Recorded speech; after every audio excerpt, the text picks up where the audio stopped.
Today's video is sponsored by ExpressVPN. I found the shirt.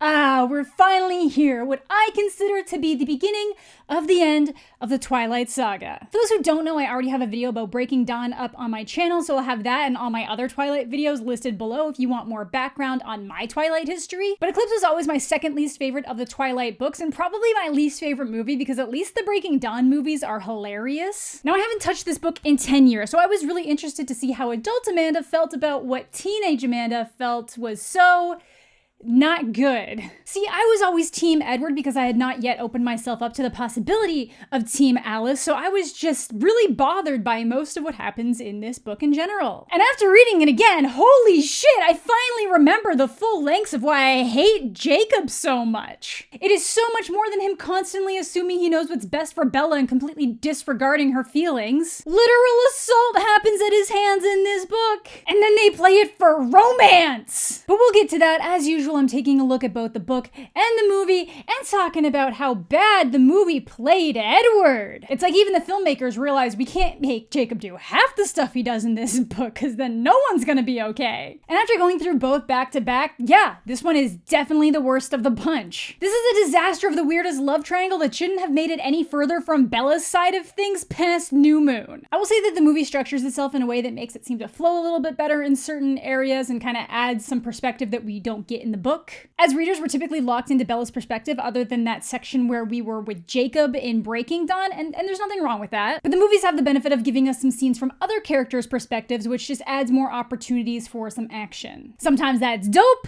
other times it just feels weird. This is supposed to be Cullen territory. But the first big change right off the bat is we actually see Riley getting attacked by Victoria. They don't necessarily show or say that it's Victoria, but we see like a flash of curly hair, so yeah. In the book, we don't even know who Riley is until he reveals himself at the end, so that is just one of the first of many little changes. Now, I actually like that the movie started off with this. It added a nice little horror element of him getting bit and messed with, and since the mystery within the book is pretty weak, it's not an area that Stephanie really excels in with her writing, I was fine with them giving us some more of these building blocks in other areas. So after this, it cuts to Bella and Edward hanging out in a field and basically rehashing how the last movie ended, Edward asking Bella to marry him in exchange for him being the one to change her into a vampire. But Bella's main issue with marrying this young is what other people will think. Literally believes that her mother would be less bothered by her becoming a vampire than getting married at 18, because the only people who get married at 18 are pregnant. And even though she's weird about the word fiancé, the book specifically has her thinking that boyfriend isn't enough because they have an eternal commitment. His touch brought with it the strangest sense of relief, as if I'd been in pain and that pain had suddenly deceased. God, teenage romance is dope! But even if he won't change her, it's almost graduation, and that's when Carlisle said he'd do it. Now, she's still ultra grounded for, sneaking off to Italy for 3 days without telling anybody, and Charlie hates Edward even more than he did before. Jake still isn't talking to her at this point, but Charlie is pretty hell-bent on her being there for him because he was there for her in her darkest times, but she can't really help that he doesn't want to see her. But he's willing to release her from the grounding if she hangs out with more people than just Edward, but mainly Jacob. However, Alice also counts as not Edward, because even though Charlie hates Edward, he's putty in Alice's capable hands. Yeah, I bet they're capable. I'm sorry, I'll stop. So Bella, fed up that Jake won't answer her, decides she's just gonna drive to La Push herself, only to find that Edward has disabled her truck. Now, I will say, at least in the book, they did have a discussion about her not going to La Push because they didn't trust the werewolves to not freak out when they got upset. But the movie really amps up Edward's controlling behavior without even having a discussion about it. I'm not saying that it's okay what he did, but they make him seem way worse in the movie. Honestly, with most of what happens in this book and movie combined, I don't know why Bella is putting up with either of them. You're 18, sweetie, life goes on, and Alice is right there. Now, at this point in the movie, if you're noticing that Bella's hair looks a little stiff, it's because it's a wig. Her hair hadn't grown back enough after she played Joan Jett in The Runaways, but apparently no one in production realized how bad it looked until test audiences started commenting on it. And at that point, it's a little bit too late. It doesn't look horrible throughout the entire movie, but there's just certain moments where you're like, wig. Now, one of my favorite parts about this book is that Edward hates Wuthering Heights. This book came out the summer after we covered it in school, and I hated that shit at the time. And so many of these teen stories nowadays use it as their framework. This book doesn't take it to the extremes that something like After does, but where New Moon found its comparisons within Romeo and Juliet, Eclipse gets it from Wuthering Heights. Edward's obvious issue is that the characters don't have any redeeming qualities, but Bella's like, no, their love is their redeeming quality, says everyone in any toxic relationship ever. There's a couple times in this book where it's just like, too aware. At one point, Jacob even said he watched a special about abusive teen relationships, and oof. But it cuts to school and everyone's just kind of opened up to accepting Alice and Edward as part of their group, and for some reason, Jasper hasn't graduated yet in the movies. I guess he's the stupid Cullen. But Alice decides that she's gonna throw a massive graduation party at the Cullens' place, which seems like a horrible idea. And I probably would have gotten more hung up here if I wasn't so painfully distracted by their contact lenses. Like, their pupils don't move. No one thinks this looks normal. Their eyes look so painfully unnatural that it removes any sense of beauty they're supposed to have. Like, Bella looks more like the ultra attractive vampire most of the time, other than the wig. But anyways, Alice has a vision at lunch that Edward is pretty hellbent on not telling Bella about. I know you know what she saw. You looked worried. Does everyone notice how strange Alice is? I think that ship sailed long ago. But then Edward really starts stressing that Bella should use the tickets that his parents got her for her birthday last year to visit Renee before they expire. And Charlie thinks that's a great idea. Get some time away, gain some perspective. Then Bella's like, oh, but what about the companion ticket? There's 2 tickets? Super. That makes me really happy.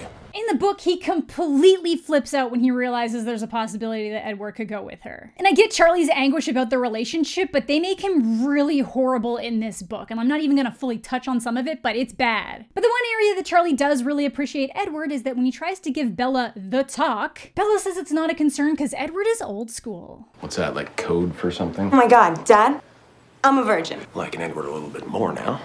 But because Bella plans to change right after graduation, she is willing to go visit her mom as long as Edward comes too. Where even she, in all her flighty irresponsibility, notices how unusually close Bella and Edward are. It's like he's willing to leap in front of you and take a bullet or something. And honestly, the relationship would be creepy to parents. Especially when she, for some reason, wants to go to the University of Alaska with that boyfriend. But none of that will matter. Either way, they get back to Forks and head to school where Jacob is waiting with a warning for Edward for his family to stay off their land. Then he reveals to Bella that, oh no, Victoria's back. You know, the redhead that's been trying to murder her. Which is why Edward really wanted her out of town that weekend. It's the vision that Alice had. But because the movie is trying to speed things along, instead of having a borderline panic attack where she's worried about her father's safety all day, this is where Bella takes off with Jacob for a bit. But the benefit to the movie is that we actually get to see the scene of the vampires hunting down Victoria and the wolves getting in on it too before Paul, the big dipshit, stops going after Victoria to attack Emmett. Also, why did they give Emmett this haircut? Anyways, Bella's not worried about Emmett, but she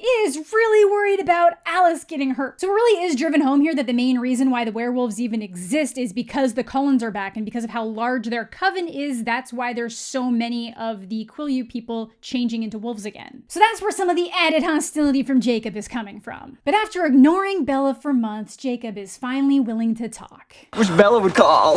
Wish Bella wouldn't call. And yes, even though he's been the one ignoring her in the book, he has the audacity to be the one pissy about it. And Bella hasn't built up any of her whiny bitch defenses yet, so she actually feels bad that he's upsetty. And I get it. It sucks if you have feelings for someone that doesn't have them back, but then you still want to hang out with them even though it hurts to hang out with them. It's what I expect from teenagers. Because I, too, was a teenager. And in the movie, we find out right away that Leah is a wolf now, too, which is really messed up for her, but it's in more ways than you think. So this is where Jacob explains imprinting, which I've gone over a ton before, but imprinting is essentially the uncontrollable phenomenon that happens to the shapeshifters of the Quileute tribe when they find their soulmate. In this book, their information is loosely based on myths, and they don't think it's quite as common as it actually ends up being, but then more and more members keep imprinting on people. Like Quill, imprinting on a 2-year-old. Movie left that part out. The next one doesn't, though. Now, the thing that really sucks here is that Leah was dating Sam, who then went missing after he transformed the first time because he obviously had no idea what was happening. And then when he got back, he imprinted on Leah's cousin, Emily. Now, at first, Emily is just as disgusted as Sam is with himself for instantly being into her after his girlfriend was worried sick. But apparently, it's after the incident of him mauling her that she comes around. Like, why does everything have to be so extra with Stephanie? It's like, oh yeah, it's finally after you literally ripped my face open that I realized were meant to be. So now Leah is stuck sharing brain space with her ex that she still loves and a bunch of dudes because of wolf telepathy. Now again, with the imprinting thing, people try to say, no, it's not weird when they imprint on babies. It's just a protector role until they're old enough to consent, like the wolves stop aging, so eventually the girl will catch up. But again, that's what we like to call in the real world grooming. And then the big thing here is that Bella is super relieved that Jacob hasn't imprinted on her because that would just add a whole other level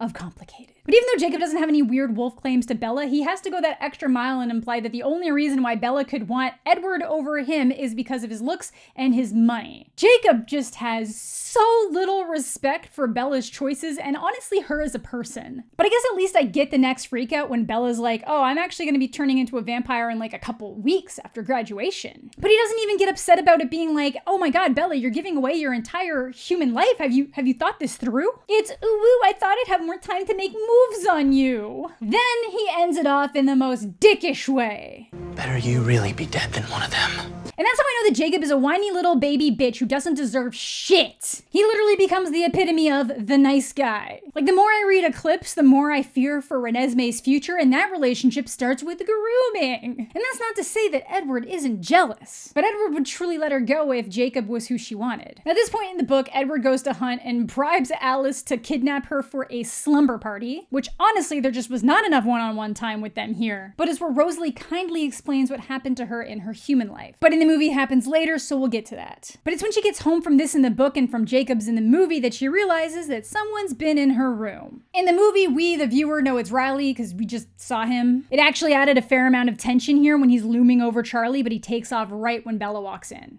Edward could at least respect meal times. In the book, Bella just thinks that Alice cleaned up her room when she went to grab things for the slumber party, but then she realizes that half of her dirty laundry is missing. But obviously, Edward instantly knows that some unusual vampire has been in the house, but they don't know who or why. Bella obviously thinks it's Victoria, but Alice is like, no, I would have seen Victoria, and Edward is like, no, it doesn't smell like Victoria. And that is just a really sad aspect of this. Alice is worrying herself sick trying to keep focused on Bella's future. Victoria, Charlie, keeping an eye out on Arrow and the Volturi, and other things are just slipping through because she doesn't know what to be looking for. She's just trying her best, and whoever is doing this clearly knows how to operate around her abilities. So Jacob has to step up to help protect Bella and keep an eye out on Charlie. In the book, Edward is just thankful to have the help. In the movie, not so much. Doesn't he own a shirt? To be fair, he should be wearing a shirt here. But the wolves take over watching her on their land so that the vampires can hunt. And this is where Bella gets to hear some of the origin stories of the wolves. Now, I've talked about the controversies around Twilight's inclusions of the very real Quileute tribe and co-opting and altering their histories for these stories with no real compensation before. Like, yes, a lot of the Quileute people enjoy the increases to tourism, opportunities to make money, and the chance to share their history, but others are very concerned about the lasting effects on their land and culture. This book in particular goes heavily into the Twilight universe's personal history of how the wolves came to be. But Stephanie adapted it from the very real Quileute history, but heavily modified it. According to Quileute history, they were transformed from wolves into people by a wandering transformer. I'll have that and a bunch of other resources linked down below. So Meyer took the wolf origin, but completely changed it and added the ability for descendants to change back into wolves. In Eclipse, the Quileute tribe were spirit warriors. When their leader, Taha'aki, is spirit traveling, Utlapa, someone who wanted his role as chief, takes over Taha'aki's body, then kills his own, so Taha'aki will be trapped in the spirit world. Shit, we've been covering a lot of stories where this happens lately. But one day he manages to take over the body of a wolf who is willing to make space for him and reaches out to the tribe, who then realize what Utlapa did when Taha'aki is able to transform the wolf into the human representation of his spirit body. From then on, any of his descendants had the ability to transform into wolves to be the protectors of the tribe, which then leads way to the Cold One stories. And it's just so weird to me that she just completely altered real tribal history. This is when it cuts to the story that's most relevant to Bella, the third wife's sacrifice. Generations later, when Taha'aki decided to stop shifting so he could die with his third wife, likely the first instance of imprinting, the Cold Ones return. And after taking out one, his mate comes back for revenge. After his son is killed, Tahaaki has to change to his wolf form one last time, but when it looks like he's going to lose, the third wife stabs herself in the heart to distract the cold woman long enough for Tahaaki to kill her. And then in his grief of losing her, Tahaaki runs off in his wolf form, never to return. Lots of foreshadowing in that last story, just saying. The movie then cuts to the newborns fighting amongst themselves and Riley specifically saying that they need higher numbers. Then there's one later that shows Victoria changing somebody, which confirms her involvement. I think they probably should have held that a little closer for a while. Again, at this point, they've basically just realized that there's a bunch of newborns brewing in Seattle for some reason and don't think there's any connection to Victoria or whoever went to Bella's house because everyone is stupid apparently. I feel like they added some more context to these parts of the book so that they could cross-promote with that short Second Life of Bree Tanner thing, which didn't work on me, because I still haven't read it. Joke's on them. But I'm the one still making videos about Twilight 11 years after this movie was released, so I guess joke's on me. So the Cullens are confused as to why there's an army of newborns brewing in the north, but more specifically, why the Volturi haven't stepped in to stop it. Because at this point, the humans are definitely starting to notice. They think there's some weird mass spree killer on the loose or something more sinister. But Edward thinks that they might actually be behind the whole thing. He knows that Aro wants him and Alice in his collection for their powers, which might be a hell of a lot easier if their family is broken by having to fight off a bunch of newborns. So now they're just kind of left waiting for Alice to catch a glimpse of what might be going on with that army so they can decide how to react. Now at this point, the movie has established that Riley is a known missing person from the Forks area. In the books, he's from further south, but this gives us the chance for Charlie to mention that he'd never stop looking for Bella, which might make the whole becoming a vampire and disappearing thing a little bit more difficult. Again, outside looking in, it would be like Bella joined a cult. Disappeared off to Alaska, you get an occasional phone call where she doesn't quite sound the same as usual and you never see her again. Cult. But Jacob decides he's gonna make one last plea, tells Bella he loves her and that he knows she loves him too. Because I guess platonic love can't be a thing with Alice, but it can be with Jacob, okay. Okay, I'd like to clarify because I did get some comments. Obviously, I know that you can platonically love your friends and Stephanie Meyer did not intentionally code any kind of romantic interest between Bella and Alice in the books. I'm saying she did it unintentionally. But this is just me making up for lack of representation in my youth with a harmless and healthier relationship. It's fine. But hey, Jacob decides it's a good idea to kiss Bella without her consent. In the movie, she manages to push him off pretty quickly, but in the book, he's quite literally holding her face to his and forcing her mouth open with his tongue, mentioning that it seemed to aggravate him when she was trying to push his face away. I didn't want to fight or feel, just waited for him to stop. Holy shit! I knew I hated Jacob for a really good reason. He sucks. This is disgusting. Why was anyone on Team Jacob after this book? You guys deserve better from your fictional relationship ships. But when he does stop, she breaks her hand, punching him in the face. Now the worst part about this in the book is that when he's driving her home, he's trying to convince her that not only did she like it, but she was kissing him back. Then blames her not liking it on his lack of experience or what? This would have been such a good example of really unhealthy behavior, but that's just not how it's presented to us. In the movie, he at least has the fucking decency to be ashamed of himself. I kissed Bella, and she broke her hand, punching my face. Book Charlie's even like, way to go, kid. Sir, this boy just assaulted your daughter. What the fuck? Not Team Charlie in this book. In the movie, Edward is also like right there waiting and super pissed. If you ever touch her against the will again! In the book, he shows up after a few minutes and he's quite calm when he tells Jacob that if he ever touches Bella without her express permission again, he'll break his jaw for her. Like I said, the movie really amps up Edward's controlling behavior while completely downplaying Jacob's abusive behavior. Because in the book, Edward realizes that Bella's giving up her entire life to be with him, and that Jacob is important to her, so she should be able to see him while she still can. However, he does mention at one moment that he's starting to relate a little bit to Heathcliff, and then when Bella sees what page the book was open to after in Wuthering Heights, it's where Heathcliff said he wouldn't hurt Edgar as long as Catherine wanted him around, but if she ever discarded him, he'd rip out his heart. After the son Jacob pulled, I'd be waiting to mess him up too. But hey, the injured hand gets her some bonding time with Emmett. Trying to walk and chew gum at the same time again, Bella? Punched a werewolf in the face. Badass. In the movie, this is where we get the big Rosalie reveal after she stomps out pissed. In the book, it's a much more tender moment where Rosalie's like, hey, I just want to share with you why I think you're making the wrong choice and what I lost. But we get the tragic history of Rosalie and her very theatrically amazing revenge. Basically, Rosalie's parents coveted money and success and saw her beauty as a ticket to achieve more. So she was set to be wed to local royalty Royce King. Though she could tell he didn't seem to care about her the same way that her friends' husbands cared about them, she still had the idealized image image of what their future would be with their children. One night when she was walking home, Royce was out with some friends drunk and they start to harass her and rip off her clothes. And while we don't get the full details, it is heavily implied that they brutally assault her and leave her bleeding for dead in the street. This is where Carlisle finds her and changes her, even though Edward's like, hey, should we really be doing this with one of the most conspicuous people in this town? And unlike some of the others, she really hates being a vampire. She wanted the idealized life to grow old with her husband surrounded by grandchildren, and now she can never have that. But the best part about the story is when Rosalie says she has the second cleanest record of all the Cullens because, like Carlisle, she's never fed on a human, but she's killed a few. She basically hunted down every single person involved in her death, never spilling a drop of their blood, saving Royce for last, where she took her time killing him while wearing a wedding dress. I was a little theatrical back then.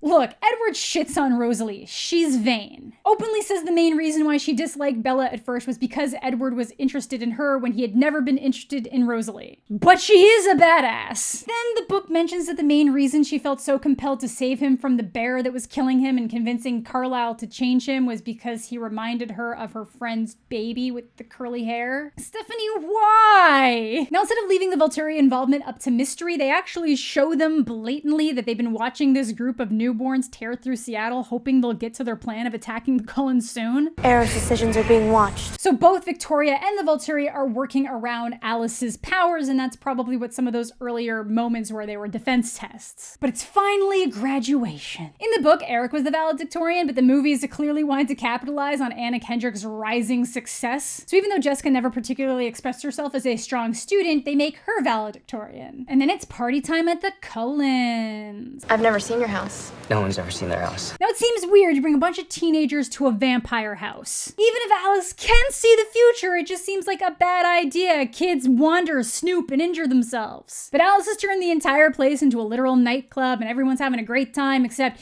you know, the Cullens that are panicked because of a brewing vampire army. Then Jacob shows up, and in the movie, he's pretty much fine and instantly on board when Alice has her vision. But in the book, he tries to make it all personal, that Bella seems distracted, as if, you know, the last time they hung out, he hadn't assaulted her. But Alice finally has a vision that gives her a glimpse of Riley and his plan to bring the newborns to Forks. And in the movie, they all recognize him as this missing kid, even though in the book, they have no idea who he is. They also still don't fully commit to Victoria being involved, even though they're literally passing around Bella's sweater for the smell. I also just love that they're having this meeting in full view of the party. And this is where Jacob finally managed to get the entire wolf pack on board to help the Cullens to take down the real vampire threat. So they all start training for the big battle, and Jasper takes the lead because of his unique origins. You see, apparently southern vampires use newborns to fight for territory because while they don't have any finesse, they're stronger than other vampires for about a year because of the human blood that's still in their bodies. Eventually, the Volturi stepped in to keep them in check, but at one point, Jasper was the one in charge of training these newborns, then killing them after they lost their peak strength. But he ended up leaving because he couldn't handle killing them anymore when he could feel all their emotions as they died because of his abilities, which is also the reason why he felt the need to stop feeding on humans altogether. And this is thankfully where he found Alice, who had been waiting for him. But before all that,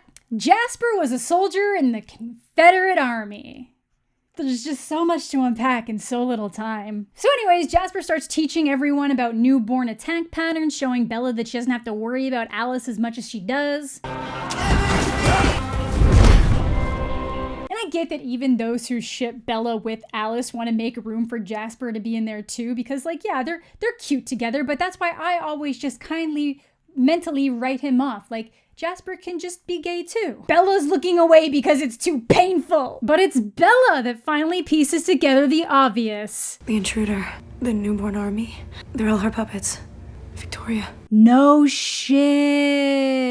Now, even though Bella has been super ready to become a vampire, she's starting to worry about how Edward will feel about her once she's changed. All these newborns are making her worry about being a mindless monster. So Bella declares that she's okay with getting married, but she has one exception of her own, and that exception is sex. She wants to experience all of what being a human has to offer. But Edward, super strong, superhuman being that he is literally concerned that he'll smush her to death, but says he's willing to give it a try. But only after they're married to protect any ounce of virtue Bella has and any ounce of his own virtue he may still have. The book even mentions that he knows this would speed along the wedding because teenage hormones. You know what they say, you write what you know. But Bella agrees, yay, engagement. Then we're shown that Victoria made this army by convincing Riley that the Cullens are evil and trying to kill her, but this conversation is just so unusual and over the top. We've been tearing it up, and I've never even seen them here.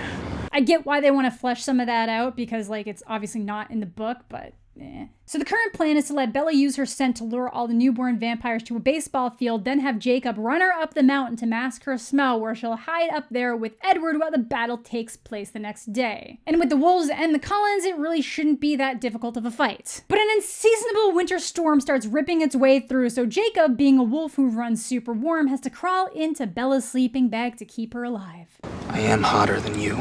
You know audiences cheered at that. Someone definitely got a raise for writing that atrocious line. But overnight, Jacob and Edward end up having a conversation while Bella is like half awake, and he's positive that if Edward had just stayed away for another 6 months, he could have had her. But she's the one who went after Edward. It's well established that they just can't live without each other. Like, Jacob is sad for a lot of reasons, but his willingness to come in second place while the person he allegedly loves is miserable is extra sad. But Edward mentions that they're engaged the next day while Jacob's still in earshot, which obviously breaks him because no isn't binding, but a ring is. So then Jacob pulls the ultimate bullshit manipulation tactic. Maybe I'll get myself killed and make it simple for you. No! Okay, kids, here's another relationship lesson with Amanda. Someone that you're dating, have dated, or is romantically interested in you, threatens to kill themselves to elicit a reaction from you in any way, run. Don't play into it, don't fall for it, remove yourself from the situation because that is monstrous behavior. Remember that their way of reconciling Jacob's horrible behavior is to have him imprint on their baby. But then Stephanie does something that I just can't reconcile with. Bella, to stop Jacob from getting himself killed, which we all know he wouldn't have done, asks him to kiss her. And at first she fights back, but it's when he misinterprets her trying to stop him as her being into it. His excitement makes her let go and realize, oh hey, I guess I do love Jacob, just not as much as Edward. I don't know what happened. You love him. I love you more. No! You know they're not endgame, so why did you entertain? Also, the part of Jacob that Bella loves is not the Jacob that Jacob is anymore. The fan service could not have been worth having her be into kissing someone who literally assaulted her earlier in this same book. And then Edward doesn't even get super mad about it because he realizes that it's his fault that he put Bella into a situation where she had to go to Jacob to be put back together. Like, Bella does take ownership of her actions and says that it's completely horrible what she did to everybody involved, but oh my god. Anyways, the battle starts, and unlike in the book, we actually get to see what's going on, and it's pretty cool. But it's also really funny to see a bunch of vampires who don't get cold wearing winter hats. Is it so that we can like differentiate between like the goodies and the baddies? But because it is Victoria behind all this, she obviously just traces Edward's scent back to where Bella is. So she and Riley show up to take them out, but thankfully Seth is around to keep Riley distracted. Edward does try to convince Riley the truth that Victoria is just using him to avenge James, and then she delivers this super convincing line. There's only you. But Riley buys it and the battle begins. Now in the book it's a pretty even fight, but Bella thinks that Seth is actually hurt when he's like faking out to bait Riley. But because she can't actually see who's winning the fight between Victoria and Edward, she stabs herself in the shoulder to distract her. But in the movie, Edward is literally about to have his head ripped off, so Bella takes a note from the third wife and cuts herself to distract Victoria and Riley, just long enough for Edward and Seth to get the upper hand. Victoria! Look, things get pretty brutal in Twilight. And if you're wondering why Edward didn't also get distracted, I guess thinking she was dead put things into perspective so he knows he'd never hurt her in that way. So they burn the bodies and head back down the mountain because Alice sees that the Volturi are on the way. And there's no casualties or major injuries until Leah almost gets hurt by a straggler, which results in Jacob breaking all the bones on the right side of his body. Don't worry, the big dipshit's gonna be fine. But during the fight, a young newborn named Bree, who has an entire book dedicated to her, surrenders to the Cullens. But then the Volturi show up just as the battle came to a close and the wolves had already dispersed, and they kill Bree because there's no exception to their rules. A very short second life indeed. though it does confirm what Edward suspected and what we know, that the Volturi were involved in hoping that the Cullens would have suffered casualties which may have persuaded Edward and Alice to join up, or just destroy what Carlisle has. But they bop out back to Italy, and Bella goes to have one final chat with Jacob to apologize, but he still tries to convince her that they'd be perfect together. But Bella truly believes that she was born to exist in the vampire world. She never felt right, and just because something else might seem perfect on paper, it doesn't mean it's what's right for her or what she wants. But I'll always be waiting. Yeah, waiting until she has a baby. And that's pretty much it. It ends with Bella being totally fine with the wedding, when at one point she was like, we're doing the Vegas thing, and Edward was like, okay. But she's totally down to let Alice plan the entire thing. It's gonna be in like a month and a half. But then they have to do the scariest thing of all. Tell Charlie. It's a good thing you're bulletproof. The book ends with Jacob being annoyed by Leah, and I really wish that they would just be kind to her in general. But she's basically telling Jacob to get over it because she's starting to have dreams where she kisses Bella too. Man, I'm sure that fueled a ton of fan fiction. But then he gets the wedding invitation and then runs off in his wolf form, which he stays in for months to avoid having to feel things. But hey, that's what I do with movies and television, which leads us into today's sponsor. So you live in the US and you want to watch the Twilight Saga on Netflix and you see, oh no, it's not available. Well, with today's sponsor, ExpressVPN, this is a problem no more. By connecting to one of ExpressVPN's many secure and fast server locations, you can reroute your internet connection and make it think it's in a different location like Canada and take full advantage of region-locked content. ExpressVPN was a lifesaver last week when I was attending a major online digital film festival because a bunch of the movies were region-locked to the United States. With ExpressVPN, my Canadian self didn't have a single interruption or delay with any of the movies I watched, so I was able to take full advantage of the festival experience. I use it all the time for a variety of streaming services, from Prime Video to BBC iPlayer, where I've been watching his Dark Materials. It's super fast, I never run into any buffer issues while streaming, and I can use it across multiple devices with no issues. So if you want to try out ExpressVPN for yourself and find out how you can get 3 months free, head on over to expressvpn.com/Jedi or click the link in the description down below. So that's Eclipse, and I feel quite confident in my earlier assessment that this is the worst of the Twilight movies, and officially now the worst of the Twilight books, because at least Breaking Dawn is funny and how horrific it gets. The only thing that this movie and story does better than any of the other ones is the Rosalie scene. Love triangles have already gone far enough in this form of entertainment without having to add in non-consensual acts too. But let me know what you're thinking. If you were Team Jacob or still Team Jacob, let me know how you reconciled a lot of these actions in your brain. I'd love to know. Let me know what you think of the movie, the book. What is your favorite Twilight? Thanks so much for watching. Thanks as always to my Patreon supporters. Subscribe to the channel. If you're new, leave a like on the video if you're into that kind of thing. I hope you're all having a fantastic day. I'm mostly okay, and we'll catch you all later.